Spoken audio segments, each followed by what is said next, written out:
Atos capítulo 1, versículo 3, diz assim: depois de ter padecido, Jesus se apresentou vivo. Repita comigo, vivo. Amém. A seus apóstolos, com muitas provas incontestáveis, aparecendo-lhes durante 40 dias e falando-lhe das coisas relacionadas com o reino de Deus. Jesus, ele passou por tudo isso que a gente ouviu, e ele ressuscitou. Ele apareceu vivo. E eu acho muito massa essa expressão que o meu xará, né, o Lucas, o autor do livro de Atos, ele fala, provas incontestáveis. Ou seja, não tem como duvidar da presença de Cristo. Não tem como duvidar que ele de fato existiu. Porque muitas e muitas pessoas viram Jesus ressurreto. Viram Jesus em carne e osso durante 40 dias. E que privilégio. Porque eu imagino como é que era Cristo ressurreto. Era algo que era difícil deles verem que era o próprio Cristo. Tanto que Jesus, quando ele volta à vida, né? Ele volta a viver, o que ele mais fala é, toque em mim, é eu mesmo. Tem alguma coisa para comer? Ele estava provando que ele era Cristo, que ele tinha, né, passado pela morte e voltado à vida. Então, o que é o começo da igreja? Hoje nós vamos falar sobre o crescimento da igreja, o desenvolvimento da igreja durante o livro de Atos, né, chegando até nós. E aqui começa, como é que nasce a igreja? Porque Cristo, ele começou a atrair muita multidão, pregando. Como o vídeo fala.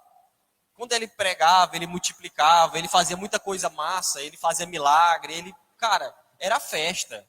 Rapaz, vamos ver ali o curandeiro, vamos ver o cara ali que ressuscita os mortos. Rapaz, quando Lázaro voltou à vida, meu amigo, era notícia. Era o William Bonner falando de manhã, de tarde, de noite, falando, rapaz, Lázaro voltou a viver. O caba estava morto. Saiu parecendo a múmia do túmulo e está vivo. Está lá na casa dele, tomando café. Então, quando ele estava fazendo essas coisas, ele chamava a atenção e ele atraía a multidão. Aí ele começou a falar sobre a morte. E já os discípulos não queriam. Pedro, não, Jesus, espera aí. Está errado isso daí. E foi indo, foi diminuindo. E até quando ele morre, os discípulos que eram para sair pregando, ele vai ressuscitar. Imagina a galera que não era para estar na porta do túmulo. O túmulo era para estar uma galera esperando assim, Passou um dia, vamos esperar. 2 dias, vamos esperar. 3º dia, cara, é hoje. Hoje ele vai ressuscitar. Só que não. O povo se afastou, o povo teve medo, porque o povo não queria morte, o povo não queria saber de coisa ruim. Mas aí Cristo, ele volta à vida. Ele aparece para os discípulos. Com provas incontestáveis. Ou seja, não tem como negar que ele ressuscitou. Então, tire qualquer dúvida da sua cabeça. Tem mais provas que Cristo existe do que Pitágoras, do que Aristóteles, do que Platão. Você sabia que Platão pode ter nunca existido? Aristóteles pode nunca ter existido? É uma invenção. Porque não tem tantas provas que comprovem que eles existiram. Mas Cristo tem provas. Vários judeus escreveram sobre Cristo. Tem um famoso que é José, eu não vou lembrar o nome dele. Que era um rabino, alguma coisa assim. Que no século I, ele escreveu sobre Cristo. E ele não era cristão. Ele falou sobre Jesus, mas ele não se converteu. E ele comprovou sobre Cristo. Então, tem várias provas que Cristo ressuscitou. E aí a igreja começa. E quando Jesus ele ressuscita, a galera, mano, agora sim. Agora nós vamos, porque o cara ressuscitou. Então o que vai parar nós? Vamos para cima. Agora vocês vão lá para o versículo 15. Amém? Eita, vou derrubar o público aqui mesmo. Versículo 15 do capítulo 1. Eu vou tentar agilizar, viu, gente? A gente vai ler muito o versículo. Diz assim: naqueles dias, Pedro se levantou no meio dos irmãos que formavam um grupo de mais ou menos 120 pessoas e disse: irmãos, era necessário que se cumprisse a escritura que o Espírito Santo predisse pela boca de Davi, a respeito de Judas, que foi o guia daqueles que prenderam Jesus. Ele era um dos nossos e teve parte nesse ministério. E aí vamos pular um pouco aqui, lá para o versículo 21. Portanto, é necessário que dos homens que nos acompanharam todo o tempo em que o Senhor Jesus andou entre nós, começando no batismo de João, até o dia em que foi tirado do nosso meio e levado às alturas, um destes se torne testemunha conosco da sua ressurreição. Resumindo aqui, qual é o primeiro passo? Para a igreja, Jesus chamou quem? 12. Só tinha 11. O que aconteceu com um deles? Se matou. Aí agora vamos escolher um, né, que caminhou, que lá do começo caminhou com Jesus, que não foi chamado para ser apóstolo, mas que caminhou, que viu ele morrer e que viu ele ressuscitar. E aí eles escolhem quem? Matias. Eles escolhem Matias, fazem um sorteio lá, fazem um bingo. Pô, tem o Matias. Ei, Matias, até agora é um dos 12. Completou. Os Vingadores estavam formados, o time dos 12 estava formado. Pronto, montou o time. Faltava o atacante, botou o Matias, pronto, agora não pode jogar o jogo. E a igreja foi indo, escolheram o Matias como novo apóstolo. E aí lá em Atos 2, do 1 ao 11, eu vou só passar por cima aqui, porque se a gente for ler vai demorar muito. O que é que acontece? O próprio título já diz, a vinda do Espírito Santo. E a igreja avança porque desce o Espírito Santo. O que Jesus tinha falado? Antes de subir, ele falou, ó, não saiam de Jerusalém, não saiam daqui. Até uma música que nós estamos cantando muito aqui na igreja, né? Não saia de Jerusalém, né? Ficai, né? Ficar em Jerusalém. Eles tinham que ficar. Amém? Eu não sou do louvor, não, é por isso que eu errei. E eles ficaram em Jerusalém. Eles obedeceram. Amém? E aí quem que desce? O Espírito Santo. Porque lá em João, no Evangelho de João, Jesus ele fala assim, é bom que eu vá. É muito melhor que eu vá. Porque vai descer alguém que é muito mais poderoso do que eu. É engraçado, né? Porque João Batista ficava dizendo, vai vir um cara mais poderoso. A Jesus, humilde, não, vai vir um cara melhor ainda. E ele falou do Espírito Santo. Ele falou desse Consolador, que ia nos guiar para toda a verdade. Que ele ia ensinar tudo que Jesus ensinou e ensinar coisas novas. E aí o Espírito Santo desce. Aí tem a labareda de fogo, né? A labareda de fogo. Tem as línguas estranhas. E aí a igreja começa a se espalhar. E aquela loucura, tão bebo, tão bebo, é de Deus, não é de Deus, é demônio, o que é isso? Aí lá, no versículo 14, diz que Pedro, toda vez que a Bíblia dizia assim, de Mateus até João, toda vez que a Bíblia fala assim, e Pedro se levantou, era para falar merda. Uma vez só que ele acertou, mas quando ele acertou, ele falou merda depois. Entendeu? É por isso que toma cuidado com os Pedro da vida. Amém? E aí Pedro, só que aí, cara, quando Pedro se converte, ele vira um cara sensacional. E aí a Bíblia diz que no versículo 14 de Atos 2, diz o seguinte, então Pedro se levantou junto com os 11 e erguendo a voz, dirigiu-se à multidão, nestes termos, homens da Judéia, e todos vocês que moram em Jerusalém, tomem conhecimento disto e prestem atenção no que eu vou dizer. Estes homens não estão bêbados, como vocês estão pensando, porque são apenas 9 horas da manhã. Mas o que está acontecendo é que foi dito por meio do profeta Joel, e acontecerá nos últimos dias, diz Deus, que derramarei o meu espírito sobre toda a humanidade. Os filhos e as filhas de vocês profetizarão, os seus jovens terão visões, os seus velhos sonharão. Até sobre os meus servos e as minhas servas derramarei o meu espírito. E naqueles dias profetizarão. Eu vou parar por aqui. Ele está falando assim, olha, esse Espírito Santo que desceu, o profeta Joel estava declarando sobre ele, que viria esse dia. E aí Pedro prega, e ele vai pregando, eu vou resumir aqui, mas Pedro ele vai na tora, assim, ó. Vocês mataram o autor da vida, mas ele ressuscitou. Cara, ele não poupou, ele falou logo, foi vocês que mataram ele. Vocês mataram Cristo, mas ele não é vencido pela morte, ele ressuscitou. E aí lá, no versículo 37, diz, quando ouviram isso, a multidão que estava lá, quando ela ouviu a pregação de Pedro, o primeiro sermão de Pedro, diz que eles ficaram muito comovidos e perguntaram a Pedro e aos demais apóstolos, o que faremos, irmãos? Aí Pedro responde, arrependam-se, e cada um de vocês seja batizado em nome de nome de Jesus Cristo, para a remissão dos seus pecados, e vocês receberão o dom do Espírito Santo. Cara, isso é massa demais. O povo ouve, o povo, o que a gente vai fazer agora? Nós estamos lascados. Ele fala, não, calma, se convertam, aceitem a Cristo.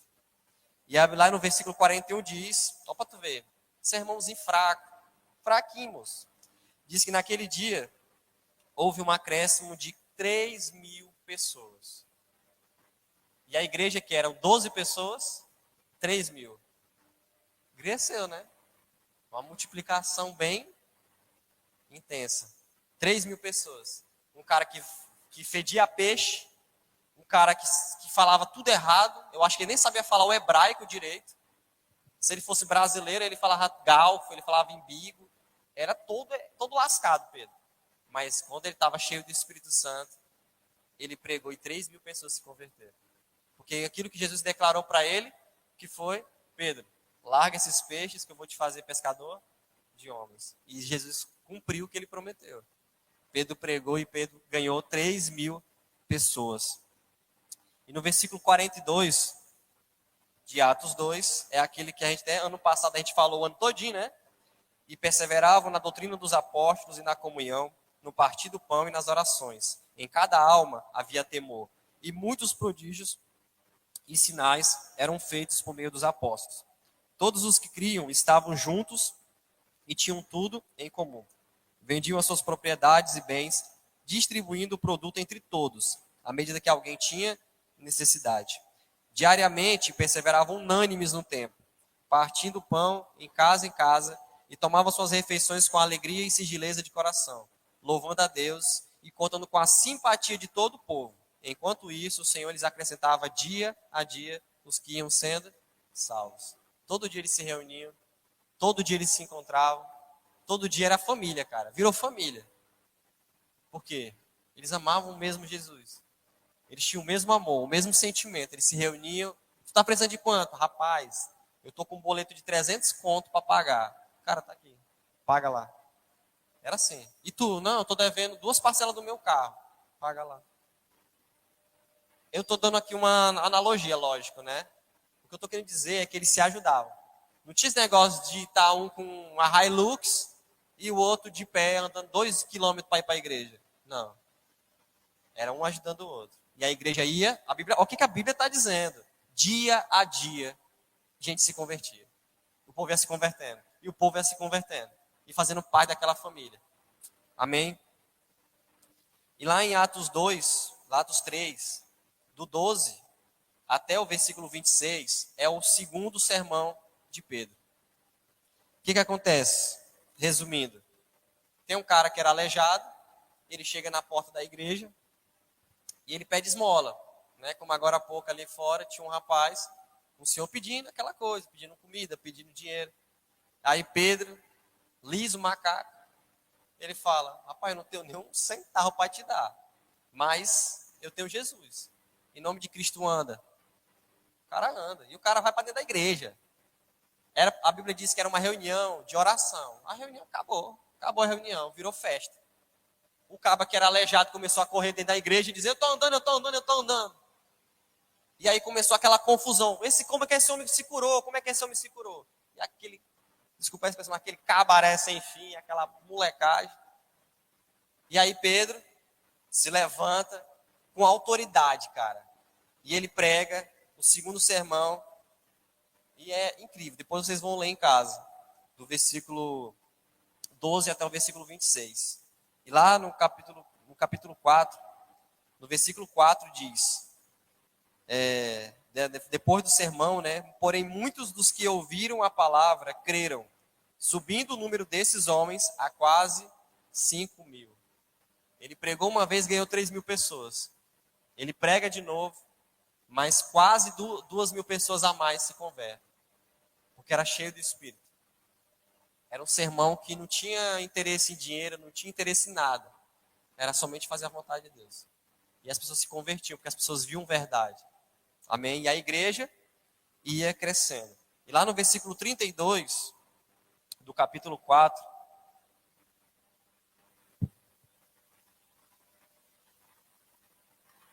32, diz o seguinte: da multidão dos que creram, era um o coração e a alma. Ninguém considerava exclusivamente sua nenhuma das coisas que possuía. Tudo, porém, lhes era comum. Com grande poder, os apóstolos davam testemunho da ressurreição do Senhor Jesus. E em todos eles haviam abundante graça. Não havia nenhum necessitado entre eles, porque os que possuíam terras ou casas, vendendo-as, traziam os valores correspondentes e depositavam aos pés dos apóstolos. Então, se distribuía a cada um conforme a sua necessidade. Isso eram os cristãos. Você quer aprender como é que você se torna um cristão de verdade? Leia o livro de Atos. Porque eu olho para isso aqui e eu falo assim, cara, o que é que eu estou fazendo da minha vida? Se isso aqui é ser igreja, o que nós somos mesmo? O que nós somos? A gente tem que ter um confronto, cara. Charles Spurgeon dizia, se você vai para a igreja, se você vai ouvir uma pregação, e você não sai em conflito, você não foi para a igreja para ouvir Deus. Sabe qual é o melhor culto que existe? Aquele culto que tu sai assim, dizendo assim, cara, o que eu estou fazendo? Aí o pessoal, ei, vamos ali, tu. Cara, peraí. Eu tenho que processar o que Deus falou comigo. Sabe? Ontem eu tive uma experiência assim. Eu estava no congresso, Deus falou tão claramente comigo, eu fiquei travado. Eu travei na hora, eu fiquei assim, cara, mudou assim. Parece que passou um filme assim, falou, Lucas, daqui para trás tu era um cara, daqui para frente tu é outro. Porque Deus falou comigo. Eu fui ouvir Deus e Deus falou comigo. Então a gente tem que ter essa busca, amém? Como a igreja tinha. E de ouvir tanto Deus, de falar assim, quem que está precisando de ajuda? Amém? Esses dias atrás, né? Já tem umas 2 vezes, já esses dias parece que minha moto se apaixonou pelo chão, né? E já caiu 2 vezes. E besteira, né? Tipo, eu caindo na moto. Tá encostada e às vezes o Isaac vem, empurra, ela tá em falso, um dia nós estávamos ajeitando, o Isaac deu um supapo na moto, a moto caiu e rachou um negócio assim dela. A gente ficou, caramba, bicho, a moto. Mas aí eu parei e falei assim, eu não tinha uma moto. E eu era feliz com Jesus. Eu tenho uma moto. Se ela estiver funcionando, para mim tá bom. Porque eu não preciso da minha moto para buscar Jesus. Não é a moto que é importante para mim. A gente tem que começar a olhar com esse olhar aqui dos primeiros discípulos. Quando a Bíblia fala voltar ao primeiro amor, não é o primeiro amor nosso. Talvez a gente nunca teve um amor verdadeiro por Jesus. Como é que a gente vai voltar ao primeiro amor se a gente nunca teve? Quando a Bíblia fala de primeiro amor, é o primeiro amor deles. Desses caras. Dessas pessoas que davam tudo. Pegavam um brinco e falavam, não, pega aqui, filho. Que não se importava se ia vir chique, se ia ter que vir arrumada, não se importava com maquiagem, não se importava com roupa do ano, não se importava, cara. Era Cristo.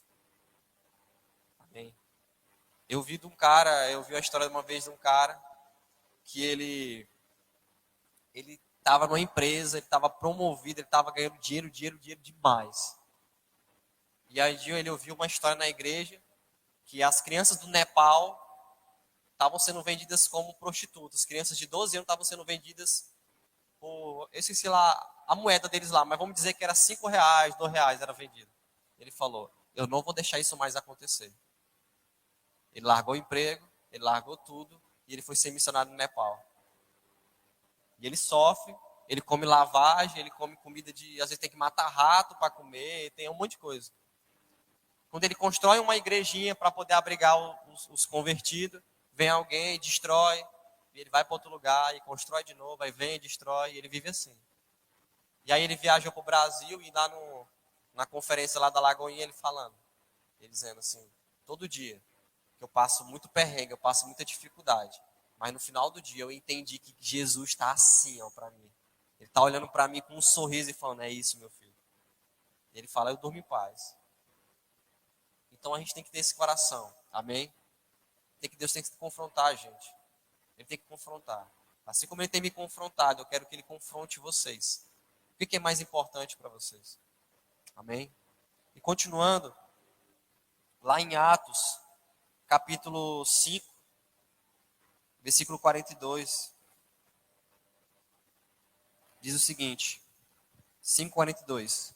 E todos os dias, no templo, E de casa em casa não cessavam de ensinar e de pregar que Jesus é o Cristo. Em Atos 6, versículo 7, diz: a palavra de Deus crescia, e em Jerusalém o número dos discípulos aumentava. Também um grande grupo de sacerdotes obedecia à fé. Isso aqui eu acho muito massa. Quando está falando dos sacerdotes, sabe quem são esses sacerdotes? Os fariseus.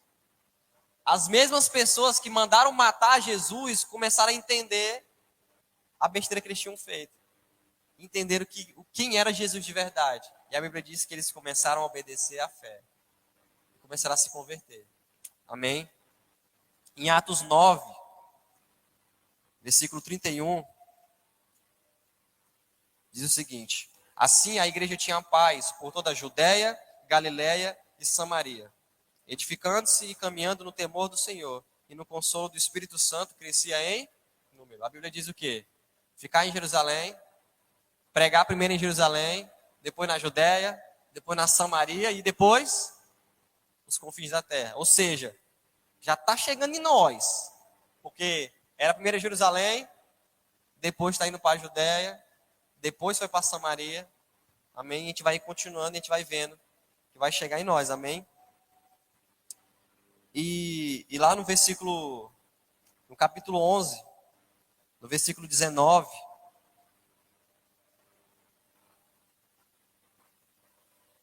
11:19 diz que começou a ter uma perseguição. A partir da perseguição, que começou com a morte de Estevão, se espalharam até a Fenícia, Chipre e Antioquia, não anunciando a palavra a ninguém que não fosse judeu. Alguns deles, porém, que eram de Chipre e de Cirene, e que foram até Antioquia, falaram também aos gregos, anunciando-lhe o evangelho do Senhor Jesus. A mão do Senhor estava com eles, e muitos, crendo, se converteram ao Senhor. Que quem são os gregos?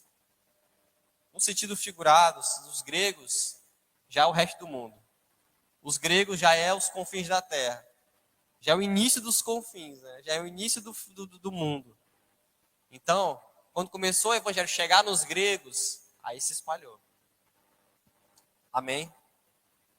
Em Atos 12, versículo 1, fala dessa perseguição. Por aquele tempo, o rei Herodes mandou prender alguns da igreja para os maltratar. Mandou matar a espada Tiago, irmão de João. Vendo que isso agradava aos judeus, prosseguiu, mandando prender também Pedro. E eram os dias dos pães sem fermento. Depois de prendê-lo, lançou-o na prisão, entregando-o a 4 escoltas de 4 soldados cada uma para guardarem. A intenção de Herodes era apresentá-lo ao povo depois da Páscoa. E assim Pedro estava guardado na prisão, mas havia oração incessante a Deus por parte da igreja a favor dele. A igreja se expandiu, mandou matar Tiago, que era um dos apóstolos, mandou matar Tiago. Aí depois, eles prendem Pedro, o líder da igreja, Pedro, e queria matar ele também. E depois, qual é a história que vocês já sabem? Veio um anjo, quebrou os muros da prisão e libertou Pedro. Amém? E continuando lá no versículo 24, diz o seguinte: entretanto, a palavra de Deus crescia e se multiplicava. E a gente podia ir, cara, todo o capítulo de Atos, vocês vão ver duas coisas. Muitos se converteram, e também diz assim, e os apóstolos pregavam para os novos discípulos dizendo, continuem firmes, permaneçam firmes. E glória a Deus que eles permaneceram firmes. Glória a Deus que eles não desistiram. Eles sofreram e um a um foi sendo morto. Até o último, que foi João, que escreveu o livro de Apocalipse, que a gente vai ler até o final do ano. Muitos foram mortos, maltratados, foram chicoteados. E depois fala de quando Estevão era um jovem, talvez tinha a idade da Karine, tinha 17 para 18 anos, Estevão. Ele prega. E ele prega de um jeito tão louco, com tanto amor por Deus, que a Bíblia diz que ele olha para os céus abertos, e o rei, que normalmente fica sentado no trono, estava em pé. O cara fez algo tão maravilhoso que Deus se levantou do trono e falou, isso aqui eu quero ver. E se você vê o sermão de Estevão, ele prega de Gênesis até Jesus. Ele prega tudo. Cara, é o sermão mais lindo que existe, é o sermão de Estevão. Ele só tem um sermão. Ele só prega uma vez. E sabe quantas pessoas que ele ganhou no sermão dele? Uma. Só uma pessoa que ele ganhou. Quem foi que ele ganhou no sermão dele? Eu digo que ele não ganhou naquela hora, mas ele plantou a semente. Um tal de Saulo, que consentia com a morte dele. Estavam matando o Estevão, sabe o que Saulo estava dizendo? Mata esse infeliz, essa praga ruim. Isso é o diabo isso aqui. Mata ele, essa praga ruim. E matando. E aí Estevão olha e fala, eu vejo os céus abertos e o Filho do Homem em pé, à direita de Deus. Cara, não tinha melhor cena para ele ver. Aí ele ainda termina dizendo, se ele olhou para Cristo, o que ele lembrou? Com certeza ele ouviu, ele estava perto, ele ouviu quando Jesus estava na cruz dizendo, Pai, perdoa porque eles não sabem o que fazem. E Estevão fala a mesma coisa. Não condena eles, Senhor. Eu quero que eles sejam salvos. Cara, isso é muito louco, é muito amor por Jesus que ele tinha. Um amor verdadeiro por Jesus, um amor verdadeiro ao ponto de morrer por ele. E poucos de nós temos esse amor, ao ponto de se entregar totalmente, até o fim. E às vezes eu me pergunto, Senhor, será que eu vou ser um Estevão? Será que o que eu vou fazer é ganhar só um cara? E ele ganha Saulo. E aí pronto. Quando Saulo aparece em Atos, Lucas que está escrevendo, ele era próximo assim de Paulo, né? Aí ele bota Paulo como protagonista. Nós que somos crentes já ouvimos muito de Paulo.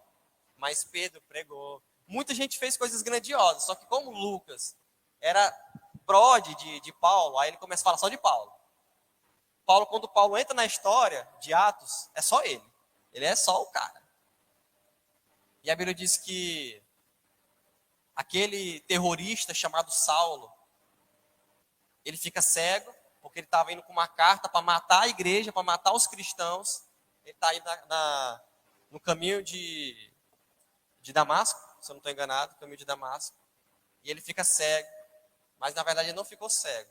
No dia que ele ficou cego, ele começou a ver, de verdade. Ele ficou cego fisicamente, mas ele começou a enxergar Jesus. Ele viu Jesus. E aí ele vai pregando. E Paulo vai pregando. E tu vai vendo em Atos, Paulo pregando. E ele chega num lugar chamado Itália. Ele chega na Grécia, na capital da Grécia, que aquele tempo era Roma, que hoje é na Itália. E ele prega para aquele lugar. E ele ganha muitas pessoas. E ele prepara Timóteo, ele prepara um monte de gente e vai se espalhando. E aí, durante o tempo, a mensagem que estava ali no Oriente Médio chega na Europa.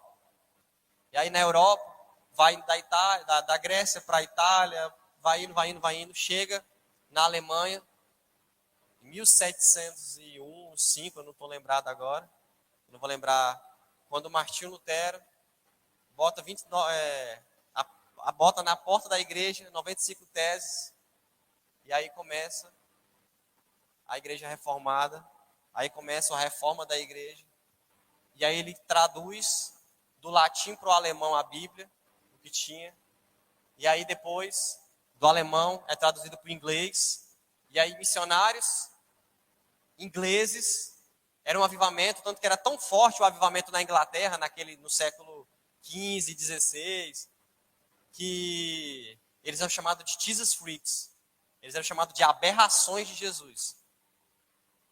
E aí os ingleses, eles olham e começam naquele tempo de colonização, e aí a Inglaterra está colonizando quem? Estados Unidos.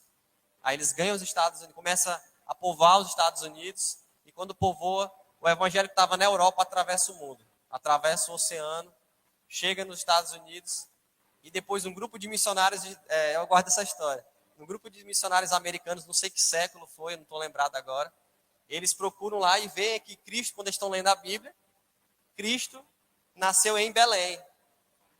E naquele tempo, dos missionários americanos, já tinha povo no Brasil, já estava grande, o Brasil já tinha se espalhado, já tinha gente demais, porque o brasileiro para fazer menino é brasileiro. Menino, índio, negro, aquela mistura. E estava o Brasil, cheio de gente. E aí, eles olham para Belém, eles falam, vamos para Belém. Mas Belém é muito longe, Belém é do outro lado do mundo. Mas tem outra Belém, Belém do Pará, no Brasil. Aí eles vêm, fundam a primeira igreja Assembleia de Deus, lá em Belém do Pará. E aí começa a se espalhar o evangelho no Brasil. E muitos desses missionários, eles eram mortos pelos índios. Os índios não queriam saber de Deus, não. Os índios queriam saber era do Deus da parede, da árvore, o Deus do sol. E o evangelho vai se espalhando para o Brasil. E vai alcançando o Maranhão e chega em Açailândia. Amém. E o evangelho chegou até nós. O que eu quero dizer para vocês hoje é que a igreja cresceu. E ela cresceu de tal ponto que ela chegou até você.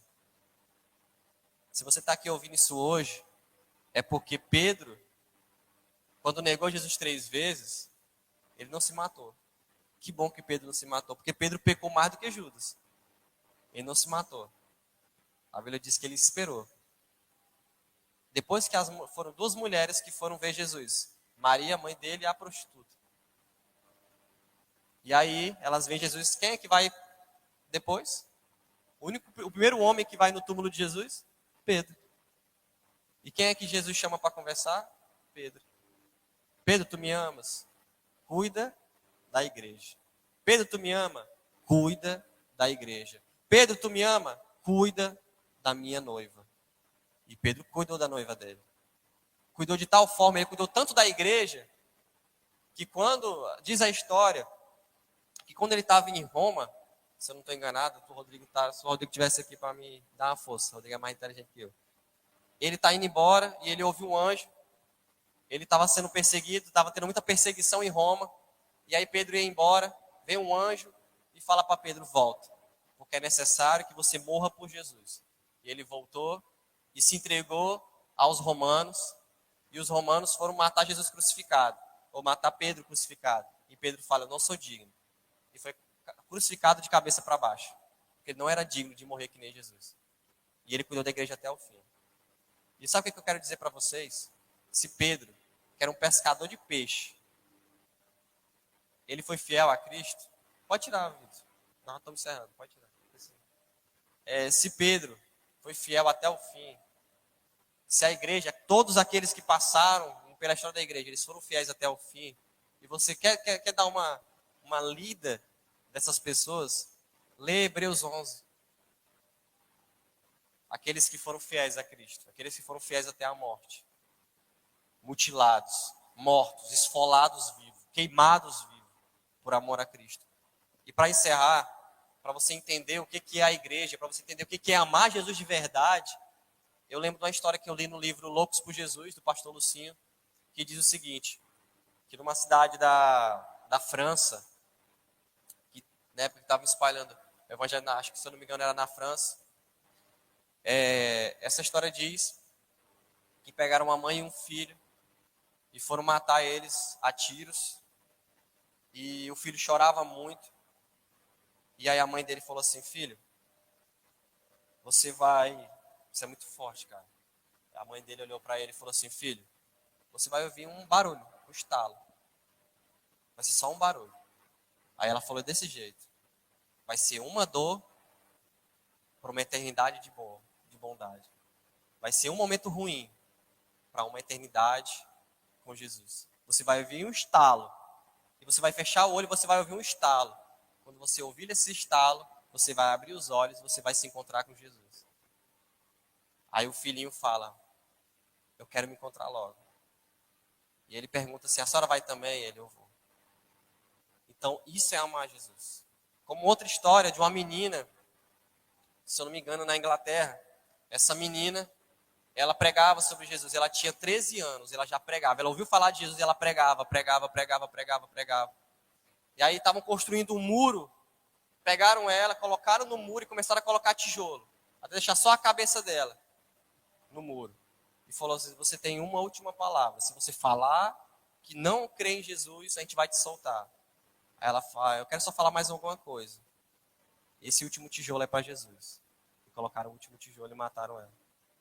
Então, a igreja, eu sempre gosto de dizer que isso aqui escorre sangue. Vai chegar um tempo onde a gente não vai ficar aqui à vontade. Talvez a gente vai ter que se reunir na internet, e pior ainda, porque na internet, como uma vez o Rodrigo falou muito bem numa aula do Ser Forte, a gente está sendo monitorado. Então, muitas vezes a gente vai ser proibido de se reunir, a gente vai para a internet e às vezes vão começar a ir atrás da gente. O seu amor por Jesus consegue passar por isso? O seu amor por Jesus consegue passar? E eu estou falando isso aqui, pode parecer algo esporádico. Isso é um futuro pós-apocalíptico, um futuro que talvez nunca exista para nós. Talvez sim, talvez a gente morra e nunca veja uma perseguição. Mas eu quero dizer para você, se você nunca vai passar por uma perseguição, de levar murro, de apanhar por causa de Jesus, então por que você troca ele por menos do que isso? Você passa por muito menos do que uma perseguição e você já está trocando Jesus. Então aprenda a valorizar Cristo. Ame Jesus. Conheça quem é Jesus de verdade. Amém? Não é uma brincadeira isso aqui. Não é uma brincadeira. Esse livro, ele é poderoso, mas ele é aberto.